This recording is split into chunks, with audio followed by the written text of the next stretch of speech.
Is this the worst Supreme Court decision ever? Okay, a bunch of rulings probably just came to mind right now, and you can definitely talk about those in the comments, but in my opinion, one of the worst ones is Plessy v. Ferguson.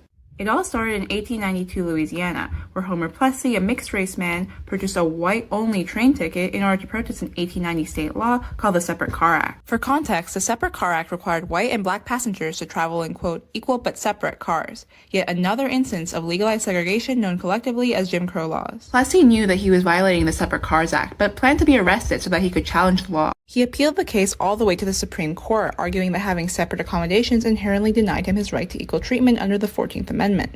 Even though the accommodations for people of color were often much worse than their white counterparts, all but one of the justices decided to rule against Plessy, a decision that was only overturned by Brown v. Board decades later.